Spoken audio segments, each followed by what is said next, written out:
Good morning, everyone, and welcome. Thank you for joining our monthly webinar series today. Today, we are talking about the talent management outlook for 2022, and our CEO and founder, Steve Dion, will go ahead and get us kicked off this morning. Thank you, Lauren, and welcome to 2022, everyone. I'm looking forward to starting what is now our third year of doing this webinar series. One of the possible benefits of COVID is getting to have a community in a virtual world here. For those of you that are new to this event, we typically take about an hour to share insights about topics that really are important to our clients and people in the talent management and leadership development space. And our goal is really to provide leadership, some community with each other, so we encourage chat and to really inspire action on leadership and culture topics. And so today we have assembled a panel of experts and what I believe to be esteemed talent management executives to share their struggles and objectives on the talent management space for 2022. And so I want to welcome our panelists, and I will give them an opportunity in a few minutes to introduce themselves, so we don't have a little clunky hi, how y'all doing here. We'll just, I'll get an introduction here, and then each of our three folks will be able to share a little bit about themselves, their organization, and we'll be able to jump right into kind of offering them a platform to talk about what's going on at their organizations. But I want to say welcome to Eric, Tiffany, and Lori. So our objectives today are really on the screen here. Our goal is really to ask the panelists to introduce themselves, provide 5 to 8 minutes really of opening comments about what's going on at their organization. We were very intentional to pick 3 different industries and also 3 organizations that we see doing some great things and also are driving a talent management strategy. After that, that'll leave us a good 30 minutes to have a robust discussion with each other about their findings. They didn't really share each other's comments with each other, so we'll see if there's commonality or differences, and I will be monitoring a chat. So as the intros begin, I encourage you to use the Q&A feature or chat, whichever you're more comfortable with, to provide comments and or insights and things that you're doing in your organization so people can share with each other. And at that kind of halfway mark, we will be able to provide some sort of commentary, if you will. So our panelists here, I've known all 3 of these folks for a long while, and Eric Bassigal, Tiffany Smith, and Lori Valou are coming from respectively Henry Ford Health Systems, AAA Life, and Domino's. And again, I'll ask them to each introduce themselves in a few minutes and share a little bit more about their background. But I just wanted to say that I'm particularly excited about this, and I personally handpicked these folks because I believe they have a lot to share, and I've heard them talk to me individually, and they're very thoughtful and well-rounded with this. So again, I want to thank you guys for being here. But for those of you that don't know who Dion Leadership is, just real quickly, we are a leadership development company. If you're new to this program here, and we kind of built our business around trying to create conditions where employees start every day excited and end every day accomplished. Like, that's our personal mission for organizations. So in this idea of talent management outlook and what's happened in the last couple of years, that's a really challenging thing to do. It's been really hard for a lot of people to start excited and then report at the end of the day that they're accomplished. And so we're here to kind of provide insights and services in the coaching, leadership development, OD space to do that work. So I'll be chiming in as well from some comments that I would share and best practices with some of our other clients. And these are some of the clients that we work with here as well. So if you have any interest or desire to say, hey, I've always wanted to work with, know somebody over there at this company, we'd be happy to make sort of the connection for you. And again, I'll share some insights about a couple different industries as we talk today.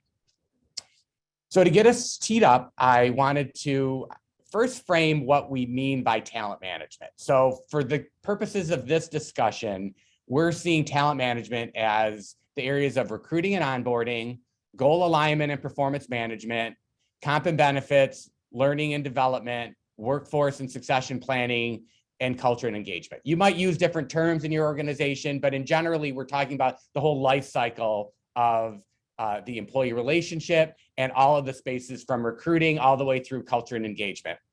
And as I mentioned, as we got started, we specifically picked sort of 3 industry lenses today. So we have healthcare, food franchising, and professional and financial services represented here today.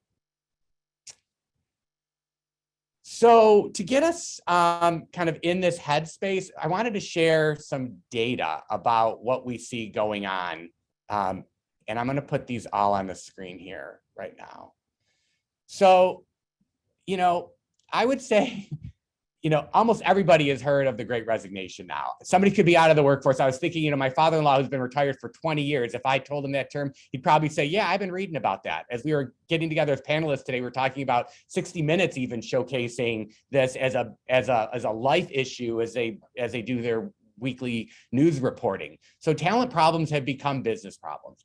And a year ago, we would not have shown some of these statistics. So the world has really changed a lot. And notably, I guess, beyond the staggering amount of turnover that we're seeing in these statistics, one thing that we didn't report on last year is the focus on well-being. Last year, when we had this sort of talent management outlook, we had some issues around turnover. Obviously, COVID was a big deal, but burnout really wasn't as much talked about. D&I was starting to be talked about, and I was actually sitting here thinking, I wonder what's going to happen a year from now. Our organization's going to duck their head under and sort of let it pass by as a social justice movement and not bring it into organizations. And what we're seeing in this data, 67% of job seekers think that diversity isn't important. So it's going to be an important topic as well. So, these are real business problems, and 4 million people quitting jobs consecutively over the last 3 months is a huge issue. And I'm looking forward to turn this over to our panelists where they can tell us a little bit more about what they're seeing in their organization. But my last little section, sort of cerebrally, about what I think we're doing here to get us into this space, and then I'll start with Eric, is this idea of the employment experience being changed forever. So there's this thing called the experience effect here. And I put the study at the bottom of this slide here, but you can see that the term experience effect, where you would see that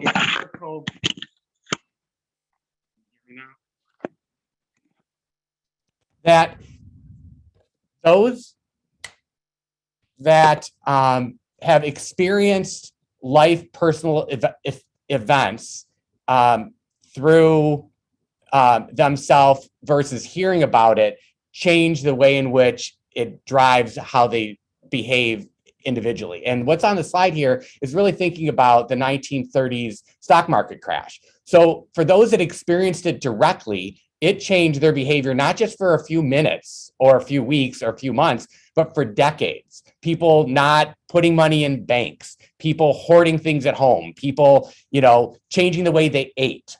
And so one of the things that we're seeing with this situation is people experienced it directly. This response to work from home, to be fearful of where they're, their life, their job, the political, issues around this. And so from an employment perspective, I would offer, we don't even yet know what the next decade is going to bring, but I do believe from the research and the findings that we have about this experience effect, everybody that's experienced this, from teenagers, elementary school kids that didn't go to school, eventually they're going to be in the workforce 5-10 years from now. This is going to affect us forevermore, is one of my points here. And then last is I wanted to share kind of a hot off the press study of LinkedIn predictions for 2022. And then we'll see if our panelists here would corroborate those things in their organizations or add something different. So hot off the presses here is their predictions. One is that flexibility will drive the acquisition and retention amidst the great reshuffle, as they're calling it. So flexibility in the employment relationship and where and how you work and what that looks like is seen as something that will be a focus for this next year. Hiring differently, changing beyond hiring degrees and diplomas, hiring people that you may have not hired for a job before is going to be something that experts are saying is going to push the agenda here. Don't know why this is showing up next, but caring will be a crucial part of decision making. So this idea of caring in the way in which we work is an important part. And I saw this last year in some of the research around, chief executives being sort of chief empathy officers, and this is not going away. DE&I is another effort that they're saying cultures are going to be driven around DE&I. So as I mentioned before, I was wondering if this is going to stay the course. It seems like it is. And then last is internal mobility programs are having a renaissance. So people moving in and around jobs and are changing the way in which they work, to be able to just have some day-to-day triage of, filling jobs and getting work done.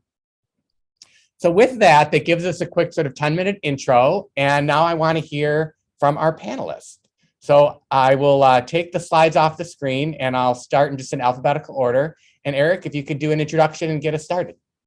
Great. Well, welcome everybody. And thank you, Steve, for inviting us to the panel. We're thrilled to have this conversation. My name is Eric Bossigal. As my picture had shown, I am the Vice President for Employee Health, Safety, Wellness, also our Organizational Effectiveness and Learning and Development for the Henry Ford Health System. That's a long title. We wear a lot of different hats. And so I'm involved in a lot of different things in this space. Steve, do you want all of us to introduce ourselves first before we jump in and start chatting? Or do you just want me to kind of go in and talk a little bit about what we're doing with what you just shared? Didn't hear you. All right, so I'll just keep going. Okay. Sorry, I put myself on mute. Yeah, just get going and then we'll do it for each person separately. Okay, so with regard to the predictions that you shared with LinkedIn, I can corroborate all of those. And I think that we're seeing all of it, quite frankly, and have been throughout the pandemic. Being in healthcare, one of the things that you can imagine is we are seeing high levels of burnout, exhaustion, certainly also post-traumatic stress, things that you would anticipate, because in healthcare, obviously, we are dealing with the disease really upfront, and with the death and all of the things that come from that disease. And so we're seeing unprecedented numbers of turnover, especially within the first year. And we're not seeing the same level of individuals in the workforce that want to come back and work. And I think that even though I can appreciate some of that now, because we're still in the midst of a surge, I don't suspect that it's going to return the way that it may have in the past. And I think that's because, to the point that we are going to talk about today, how we define work, I think, has fundamentally changed forever, or at least for our generation. And so when we start to see some of that return, I don't think it's going to be a return to normal. I think we're going to have to really rethink the way in which we're approaching our work. And so we are seeing a lot of individuals that are coming in are demanding flexibility. And I will say this for healthcare, but particularly healthcare at Henry Ford, working remote was not a part of our vernacular. It just simply wasn't part of our culture. We are a very relationship-based organization, and in healthcare, our product is the service that we provide, and it's almost always done face-to-face. But the pandemic has really shown that we've had to be able to, and in some instances forced to, provide some of our services in a remote capacity. And not all of the jobs that we hire at Henry Ford are frontline direct care specialists. And so really we had to renegotiate our attitude around remote work or hybrid models.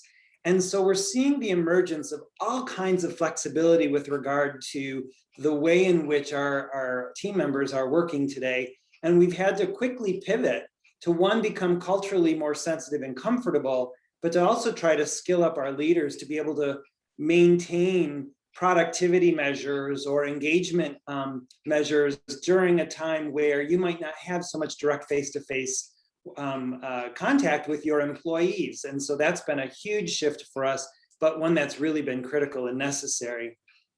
Hiring, same thing. We have started to use not only just every tool that we know of from our own recruitment, but we've even brought in third-party members to help assist us in the hiring, because the turnover is so high, and B, just challenge in trying to secure people and bring them back into the workforce.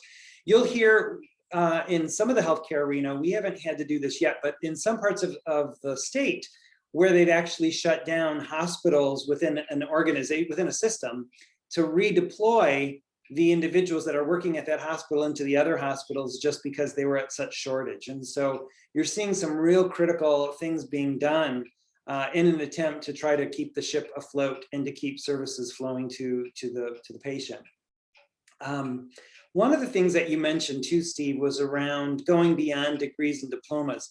Obviously, in very technical skills like a physician or nurse, we have to have degrees. But what I'm seeing is we are doing, instead of a full-blown degree or a diploma when we're hiring, or even when we're retaining, because that's the other issue that I would say is that it's not just about acquisition, but it's also the retention, which we're putting a lot of energy into, is skilling up. And so we have snippets of skills that we're building. So in IT, for an example, rather than a whole degree, we may just be allowing for certificates or even pieces where somebody has a job that's very, very specific. And so we just make sure that they have the skills necessary just to do that job. So the jobs are even being broken down into their critical or essential pieces, and then making sure we're skilling and hiring for education around that versus an entire diploma.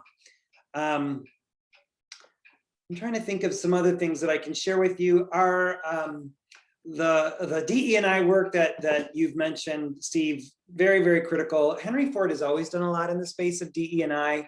Our major hospital, obviously, being right in the core of Detroit, but we've just felt very much a commitment to the city and to the people of the city and its surrounding suburbs. And so we've done a lot of work in that space, but we've amped that up quite a bit and really started to put all of our leaders through unconscious bias training, and really talking about privilege and talking about topics that we historically have not really addressed in such a direct way.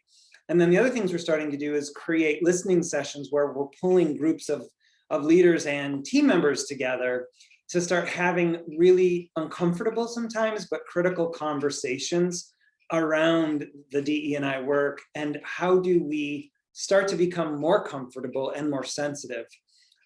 We see this as critical anyway as our culture, but it also helps with our acquisition and retention. And then belonging is another concept. I won't get into too much around that, but we're taking DE&I beyond just inclusion into actual belonging so that people that work for Henry Ford not only feel like they're included and have a seat at the table, but that they actually truly belong there. And it sounds like a nuance, but we're finding that it's actually, I think, leaning deeper into DE&I than we may have done in the past. Caring has always been a critical piece, I think, of healthcare. The CEO or the chief empathy officer, I think, is critical, and I think it's true, but we've really had to lean into that, I think, in healthcare. But now more than ever, with the casualties we're seeing, with the impacts that we're seeing on our people, with the trauma, literally, that we're starting to see exhibited, caring becomes really critical. And people need to feel, if I'm going to work for this environment or in this environment and for this company, that they truly have my best interests at heart and that we can care for each other. One last thing I'll say before I kind of wrap up, because I know I've got two other panelists, is that something I've become really sensitive to is, and I think the pandemic has really caused all of us to do this, is to really reevaluate those things that are most pivotal, most critical to us. When you're faced with something like, this could potentially kill you, I mean, this disease could take you out, you suddenly reprioritize your life. And what I'm also just hearing people say more and more is, I don't know what the future holds, so I really want to start living my best life now. And I want to work for an organization that understands that and helps to provide me with the resources and tools to do that. And flexibility is a part of it. But I think we have just begun to learn what, as an employer, we really can start to do to try to help individuals to live their best lives now and really thrive, versus this idea that you kind of kill yourself working for many, many years and then you retire and then you begin your best life. I think it's a real shift in philosophy and thinking. And I think that that's going to continue well beyond the pandemic as it becomes an expectation of the workforce. Mm-hmm. Well, you have a few things there I'd love to unpack, Eric. I want to hear from Tiffany and Lori and see some commonalities there, and then we'll have some time afterwards to kind of expand on some of those comments. I appreciate you letting everybody know kind of a little bit about the 40,000 people plus at Henry Ford Health Systems and all that's going on around there. Tiffany, would you like to go next? Absolutely. Welcome, everyone. My name is Tiffany Smith. I am the Vice President for Human Resources and People and Culture at the AAA Life Insurance. Very similar to Eric, I definitely can corroborate everything that Steve has mentioned as it relates to kind of the workforce and the organization. When you think about the AAA Life organization, we've seen really a lot of the kind of post-traumatic stress ourselves with life insurance and everything that's going on with the COVID and the pandemic. We found a lot of people, when you think about it's really close to death. Everything that we're dealing with is from a life insurance perspective. It's when they're calling for our services is because someone has passed in their family, someone in their life. And so what we found is that a lot of our workforce, there's a lot of stress relation as it relates to our associates. So what we've really tried to focus on over the last year, when you talk about the caring of our associates, is really not only trying to focus on our customers, but also our associates. And how do we care for our associates as every call that they're receiving in their work world is really around someone has passed away. And so what we tried to do was we really tried to implement a lot of caring programs for our associates. We did a lot of things in the Headspace area and the care.com and how do we support our associates. One of the things that we also thought was important to our associates and what we're seeing is what are the benefits, right? You know, how do you make those benefits more effective when you're first starting a position versus later, you know, in the 30 or 60, 90 days. And so we also found that we had a lot of high turnover, in particular, similar to Eric, within the first year. And so what we really tried to focus on then was how do we continue to retain our associates and focus on their well-being. So it was really redefining that well-being, not only for, you know, again, for our customers, but for our associates. And what was that priority for them? And what was important to them, because what was important to our associates pre-pandemic was very different now. What was important was really about the family and caring for themselves. And so looking at various programs as to how we can continue to develop our associates and retain our associates. And we really had to redefine what that looked like. When you talk about, and I'll start at, you know, flexibility.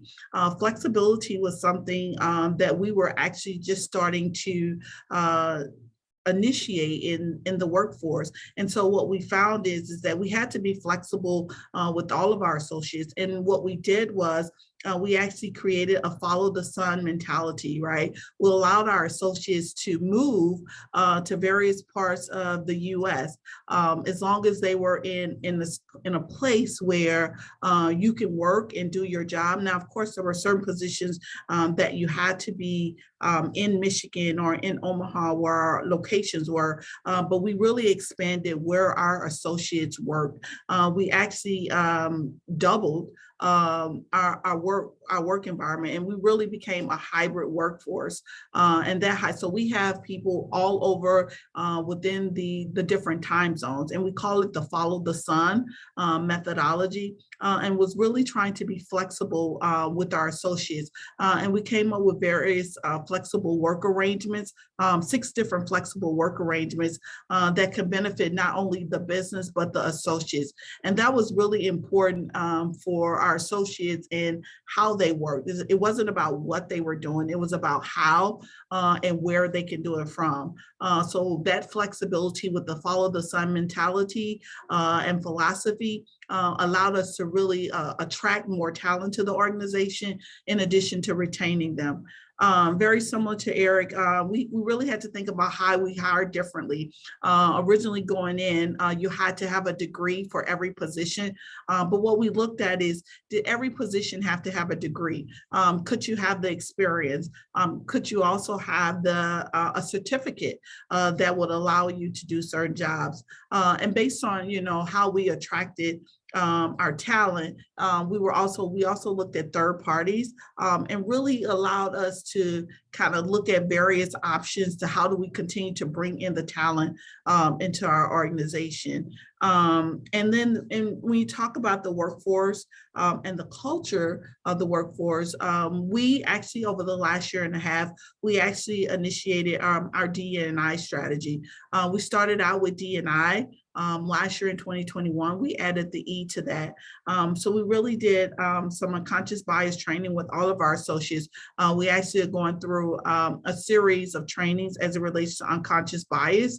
And with that unconscious bias is really taking that information and understanding where we as an organization have to continue to ensure that we have the right policies and procedures for all of our associates that has an impact. And then when you think about the caring and the world that we're in the space of HR, we're always in a caring mode, but we find that we have to look at that more. And what we did was we've actually been doing a lot of surveys with our associates, and those surveys, and what we've said to them is that we want to hear their voice, we want their input, and what we found is what was important to them 18 months ago was not the same thing that was important to them now. And so we really changed a lot of our procedures and policies to really have an impact on our associates. What we also found that promotions were not as important as development.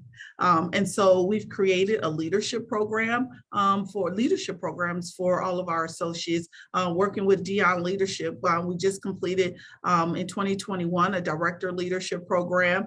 We're in the process in 2022 of doing a manager program. And so the big thing for us is really development for all. And what does that development look like?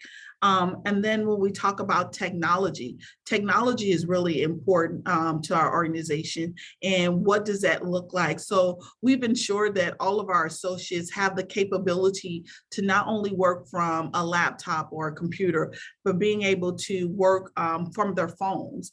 So really looking at and assessing the technology that we utilize to support our customers as well as our associates. But what I can also tell you is that staffing continues to be a high priority for us, as well as the workforce growth.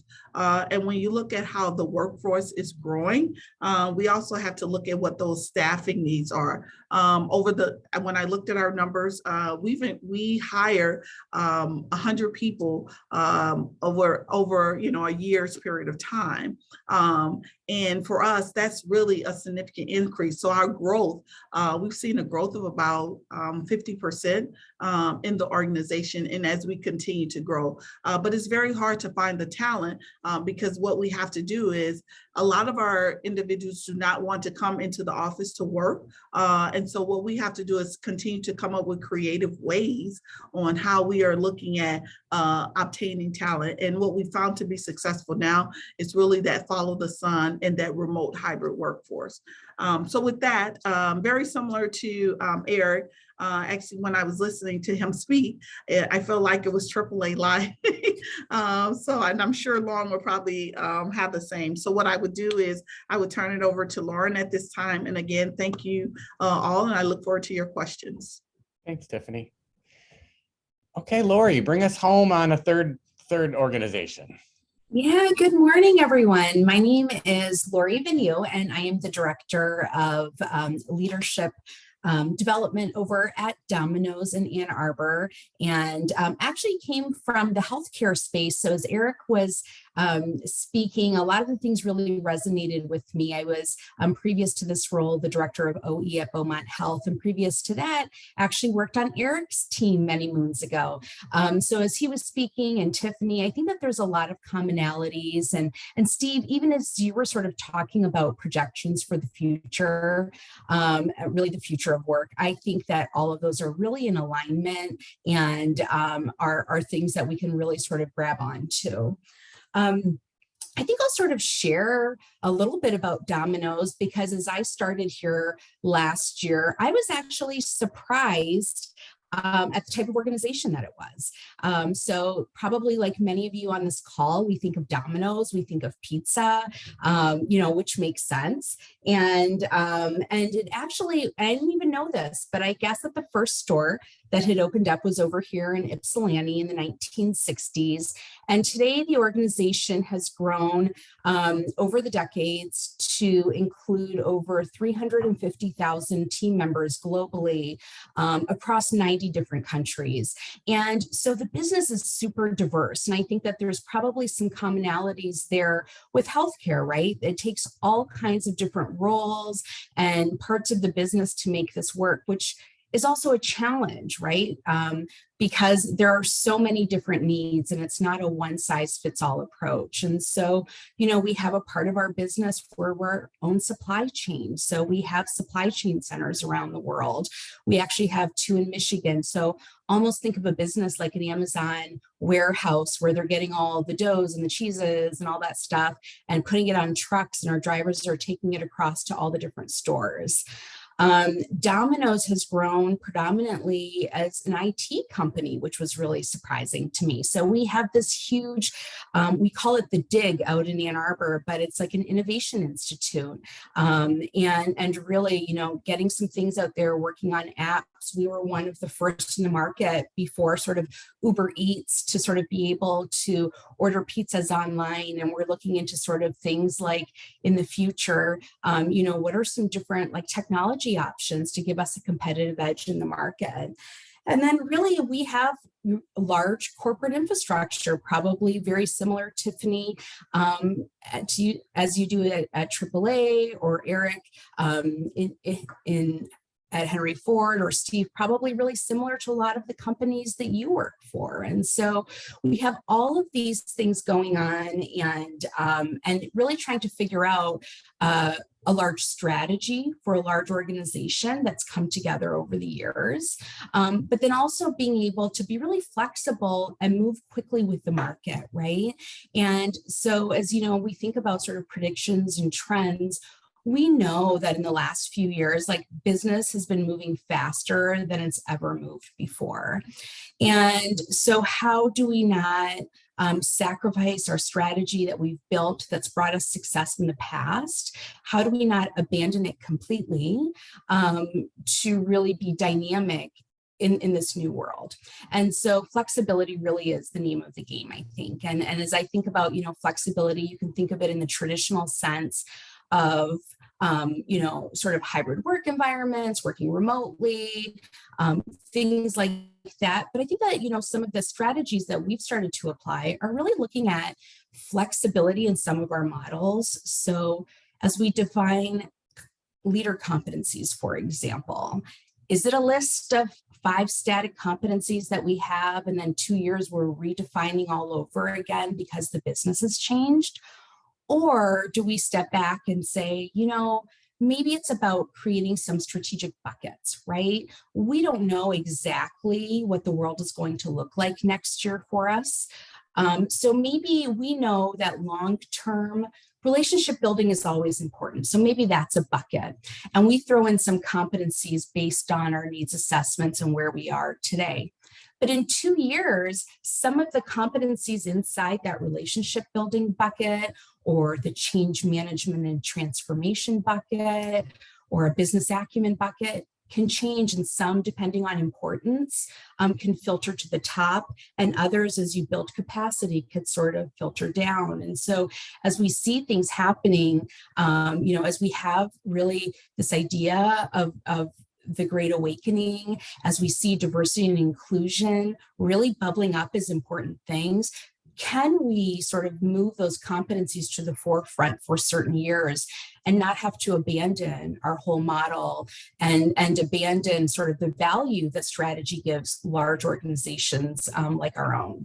And so, I think about for us this year, diversity and inclusion has really been one of those competencies that has bubbled up. And as part of the Great Awakening, doing things as an organization to really capture that. And so Domino's has committed to invest this year in really they've started a fund really to develop Black business owners. And so what we're doing is we're not just talking about DE&I and taking our inclusion training a step further and really putting our money where our mouths are and starting to really sort of train those employees internally so that they have the proper training. We're sending them to franchisee business school so that those part-time drivers can see a path for themselves to become a franchise owner one day. We're also committing funds so that they have these scholarships for those that show up to be the best and the brightest in those programs, so that they have the seed money, right, to start these franchises, because it's not inexpensive. And so, we know that we need better representation in our communities where we serve, where our retail locations are. That ownership should reflect the communities that they're in. So we've really taken a hard look internally and tried to figure out, what can we do to encourage that? So funding our Black franchisee program is just an example of that inside of Domino's. As I think about sort of this Great Awakening and like people really just in the last couple of years, probably as you're talking to friends and things, everybody's talking about, do I really love what I do? And is this where I want to work? Is this where I want to retire? And really asking themselves those questions. I think as an organization, we're really going back to basics, thinking about finding your why and connecting our leaders to that again. I know that as things are changing so quickly, it feels like something that's kind of out there. But as Steve was talking about earlier, it's really about the business impact that talent makes, right? Our biggest challenge right now is really staffing all of our stores, just like in a lot of industries, right? It's really that frontline staffing. And so how do we really fill those positions? And so we're having those conversations, like what gets people excited to wake up in the morning and come to work? I know, Steve, you talked about feeling inspired to come to work at the start of the day. So I think starting to have those conversations again in our leadership development programs with our leaders, reminding them of why they loved what they did in the face of the burnout, in the face of all of these things, all the change that maybe makes a lot of people uncomfortable, right? And then giving them the tools and questions, the coaching questions to start asking and helping their team members discover their own whys. Because increasing shareholder value isn't getting somebody out of bed to come to work in the morning, right? We need to have our own, just what's guiding us and what's making us decide, what's making me as a 44-year-old woman leave my 2 kids at home and go to work every day. Right? What makes me decide to do that every day? And so I need a sense of purpose, and it needs to be bigger than shareholder value. So really looking at sort of inserting that into conversations that we're having. And additionally, I think, other things that we're looking at is really getting out small bite-sized pieces to people, right? So it's like, how do we remember why I love working here? Are there, TVs in the break room? Can we share little facts like, this year Domino's pledged over $100 million to St. Jude's to make it the largest donation in their history. And they're building a Domino's apartment complex, and they broke ground this summer to really house the families for free in 1, 2, or 3 bedroom apartments while their family members are, are undergoing treatment while their children are undergoing treatment, right? And so like that's something that can make you get excited about getting out of bed in the morning, right? It's like it was their largest donation in St. Jude's history. And so that's something that can connect you to the work that you do every day.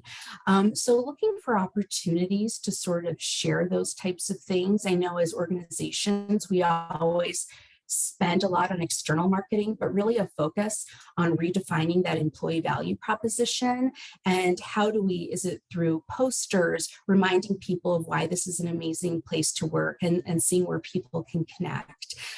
Is it through, some of the things that we've done this year is we have a partners foundation where our employees contribute to different charities or to different families internally at Domino's when they've had some type of tragedy, and inviting them to the all leader meetings or all the employee meetings to share the stories of how they've been helped and sort of foster that human connection. That's been really important. I think a lot of organizations do really great work, but where we don't capitalize on that great work is sharing those stories back to our employee base, right? If people go looking, they'll find it. I know, for example, from my work at Henry Ford Health Systems, they do a ton of amazing things in the community, right? And Tiffany, I would guess that there's a lot of people over at AAA doing great things for the community as well. And so as organizations, taking some time to put things in front of people, not where they need to dig for them, but where they can just sort of see those opportunities. And I'm talking a lot. I know that we want to give a little bit of time for questions, but I think, as I think about just something that's been really helpful and tangible from a leadership development perspective for us, since the last thing I'll share, has really been creating maybe some core strategic pieces or trainings, but having a strategy that allows for flexibility so that you can add or tack things on to. And so for us, we know we're going through performance development discussions really right now in January, end of year. What an amazing opportunity. We just brought our leaders together last week and to really address what's going on. It's the start of the year, having them think about questions to ask their team members around why they stay here, why they continue to stay, asking questions around what about their job do they love today or have they loved in the past? What aspects of their job are challenging, and really using those opportunities to really just feed to our leaders really simple questions they can ask, even as simple as printing little cue cards with stay interview questions that you can distribute at a meeting to different leaders. And so and just asking them to select a couple of employees that week to have those conversations with informally. It's not about scheduling extra time. It's sort of about as you're working together or you're having, those 5 minutes before a meeting starts, or as you're making even pizzas together, asking some of those questions so that people feel recognized and so that people feel heard and feel important and valued. And I talked a ton, so I'm going to stop, Steve. No, awesome. Thank you, Lori. And I'm taking notes as I'm hearing each of you talk on some commonalities, and I'm also looking at the Q&A here as well. I really appreciate that we didn't prepare and hear each other's comments. What I found interesting was just sort of summarize, and then I have a couple questions I want to get back to you guys. One is, interestingly enough, when we have organizations from, domestic to global, from 3 different industries, from very different size organizations, is you all commented about the importance of flexibility in work, in thought, and you also all commented on listening to employees and having sort of this dialogue and in the moment kind of responding to people. Not surprising, I heard everybody talk about recruitment as an important issue and how to find people, and DE&I or belonging, all the different pieces each of you said. We have to not just do this. What I heard too is not just because we're responding to social justice movement outcries. What I heard you say is we're doing this because not only is it just the right thing to do, but it's a strategy to keep people here. It's not just to sort of check a box or solve a problem. So it's great to see it's moved to that. I'm assuming if you're all saying that, that's coming from your senior team that's giving you the sponsorship and the funds and the resources to do that. So that's, huge. Love the idea of this follow the sun idea, some practical things. I want to get into maybe some tips and tricks of how, when we talk about, y'all talk about sort of hybrid, we're working at home, getting back, where is that going to go is something I want to explore. But one of the things I'm looking at the 6 areas of talent management we did talk about, you covered 5 out of the 6, I think. Leadership development, I also heard you all say part of what we need to do is employees aren't just looking for a job. They want professional development, and they're going to stick around for leadership and training. So we're putting money towards it. That, music to our ears, of course. What I didn't hear you say anything about is the compensation side.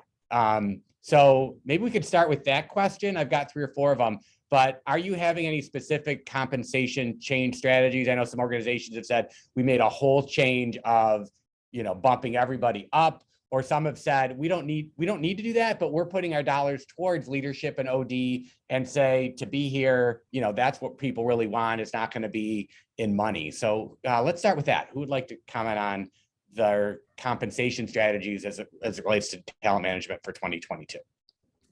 I can start, Steve. I think, there is a lot of work happening in that area in compensation for us. I think, obviously making sure that we're to market with our different roles so that we're able to be competitive. I think that in the for-profit space, having things, we have bonuses sort of built in all the way down to the team member level. When the organization does well, it's a type of profit sharing, and the ability, just some different types of rewards. Being able to buy stock at a discount is something that we're offering our employees, and has really been life-changing for some different groups. Our stock has doubled. The cost is at around $500 a share today, and it has doubled in the last few years. So we have people that were drivers that have really put away a substantial nest egg with the ability to do that. I think like many areas, in areas where we have critical shortages for us, looking at our drivers, for example, really sign-on bonuses. And it's probably a lot of the common things that you're hearing from a compensation perspective, probably that many organizations are really trying to do. But I think, in terms of retention, that's what might get people in your door. But in terms of retention, it really is around those people strategies. And I think that's probably why a bunch of the conversations really focused on what we're doing to engage and retain people in terms of finding their purpose, being flexible, and really sort of focusing on that, because we know the compensation is so short term. Okay, fair. Good. No, good insights. Eric, do you want to go next? Sure. I think a lot, what Lori has said would be similar. I think in a not-for-profit space, and then in healthcare, a lot of attention's been placed on retention of our current workforce. And so you're seeing retention bonuses, longevity bonuses, thank you bonuses, attendance bonuses, anything that they can think of to try to help reward and recognize. We've had to get really creative in terms of setting up premiums that are around certain shifts, or for double shifts, or for anything to try to help reinforce. The market has really gone crazy. I think to be mild about it, in terms of trying to keep up with the market has been challenging because it's been shifting so quickly. It's incredibly competitive right now, and especially if you're in nursing, to be able to compete. And so we've had to do all sorts of quick and agile adjustments within comp to be able to remain marketable. But one of the things that I would also like to address briefly is that we're recognizing it's not just about compensation, but it's about total rewards. And so I think that in addition to things like referral bonuses and retention and recruitment bonuses that we put in place to attract and to retain, It's also looking in what are some of the things that people are also finding valuable that's maybe not as dollar amounts, but flexibility. So, how we're working with a lot of universities in our areas, for an example, to really create partnerships to make career pathing easier, or access to ongoing education easier, or even in instances where we may be paying for a portion of that, or even a loan forgiveness program. I mean, so there's a lot of other things that we're pulling out in terms of total rewards to try to think about how do we make this not only an attractive place to come to, but once here, what are the things that are really critical above and beyond just fair compensation that we can be doing to try to help keep people really, really connected to the organization. And those are some other areas that we're trying to be really, really creative. It gets to that flexibility again, development and growth and passion about what people like to do, and opportunities. So how do we identify and remove as many of those barriers as possible to really encourage people to continue to grow and develop while they stay within our organization? Okay. And Tiffany, anything different or new to add to that too? No, I would echo everything that Eric and Lori has stated. It really trying to keep up with the market has been a challenge. And so, what normally would be something you would look at every year or every 18 months, it's almost you're looking at it every 3 to 4 months. Because the market is shifting so quickly. Some of the things that we've done at AAA Life is we did a market analysis assessment of all of our positions to see where we were competitively with those positions. We've also created and enhanced our signing bonuses and referral bonuses. We've had referral bonuses where we found that we've had to increase the amount as it relates to referral bonus.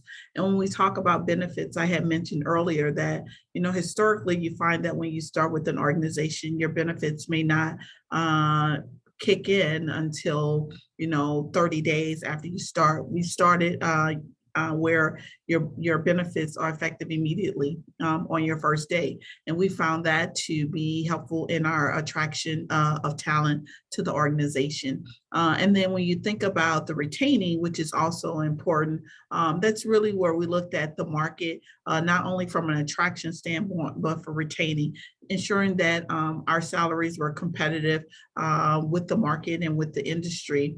And made adjustments there, and also doing kind of thank you bonuses.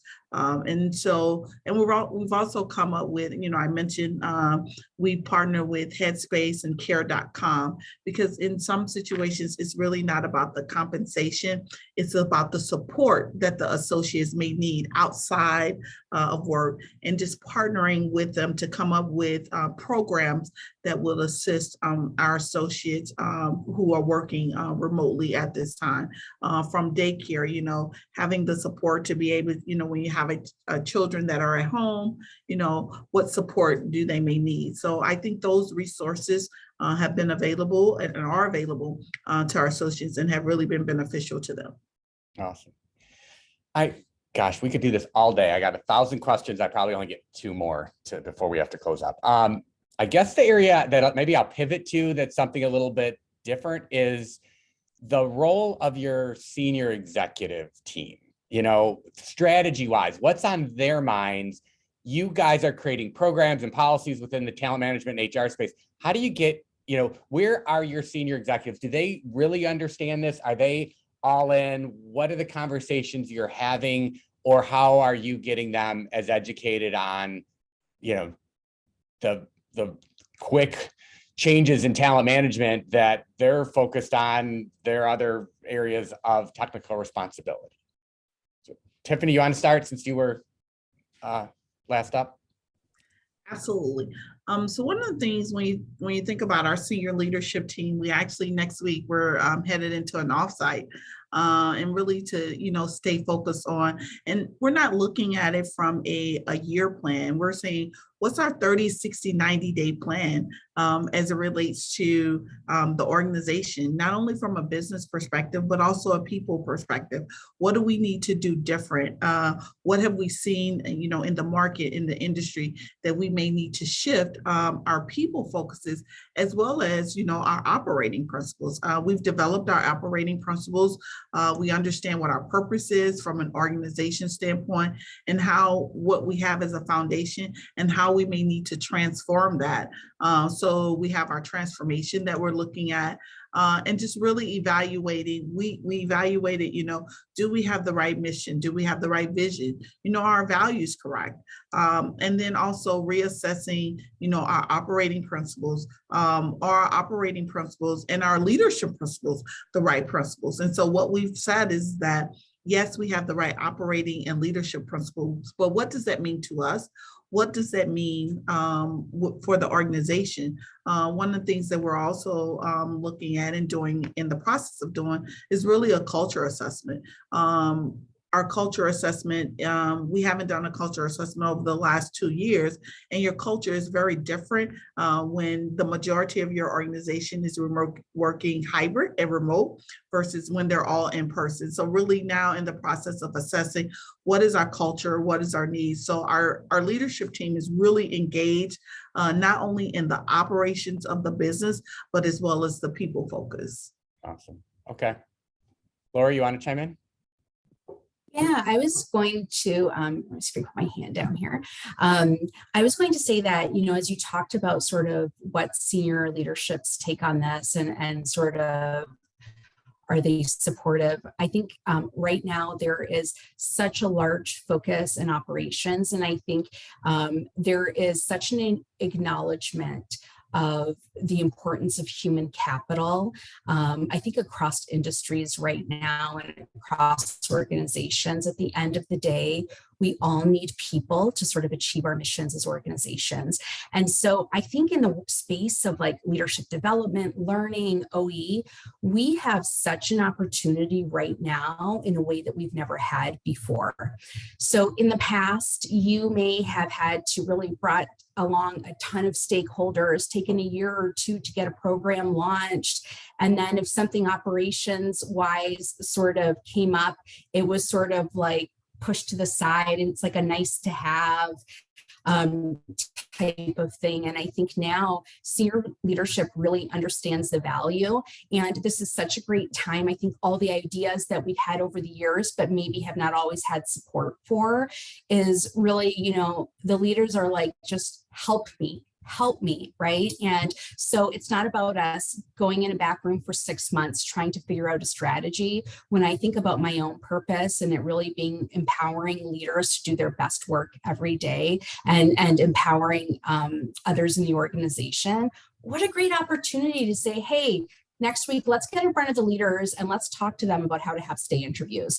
And you may have done this 2 years ago, 3 years ago, but like, people are moving quick. Like, let's get out to a huddle. Let's get out to a weekly meeting that's happening all the time. And let's just take a 5-minute snippet and give people valuable things that they can take back with them. So I think that we're getting the forums or really the space to do our best work that maybe we've never had such easy access to. So I think it's a super, even though it's a busy time, it's kind of a super exciting time to be in this area of human capital.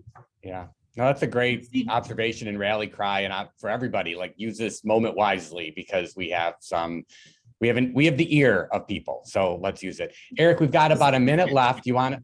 Oh, yeah, but Steve, one of the things that I wanted to echo before you give it to Eric is that it's really a pull for HR, where it used to be a push. It's a pull for HR, right? I mean, HR has a seat, not only a seat at the table, but a voice at the table, right? I think our leaders are wanting to hear, what can we do more in the space of human capital? And so really taking advantage of this opportunity as HR professionals is really important to us. Yeah, I would echo everything that, Tiffany and Lori has said. I do think, one of the things I've said before is there's nothing like a good crisis really to bring about change, and in a way that's much more accelerated. And so I think the pandemic, as traumatic as it has been, has also afforded us an opportunity to really leverage the need for change, and at a rate that is kind of really, really quick. Our executives are very much concerned about this. And so when I look at the operating plan for human resources, almost 50% of that, I would say, sits almost squarely just in the learning side and in the development side and in the OE side and some of our areas of that nature about how are we really helping to prepare our leaders? What programs are we quickly able to put into place to be able to support the organization with its people needs? And so it's almost at a pace that it's, in the past we were struggling to keep to like you said, to kind of push. Now it's being pulled at such a rate that we're really having to run just to keep up with our senior leaders to try to meet those needs. So it is an exciting time for sure, and a great opportunity. Thank you all so much. We could talk all day on this, and there's a lot more questions we didn't get to, so apologize for that. But I get commitment from all three of these folks to share their email, and if you'd like to engage with them, build a network or relationship, I put that on the screen here. Again, Eric, Tiffany, Lori, thank you so much for your time. I appreciate you sharing your insights as well. Just a little housekeeping as we close up. Our next webinar is going to be March 15th. I believe Lauren just put it in the chat. And we're having a doctor who has studied epidemic leadership, epidemics, and has a really insightful book that he just published last year on sort of biology and the study of epidemics and how there are parallels to organizations and organizational culture. So I'm excited to have Dr. Larry McVoy onto our show next time to have another different perspective.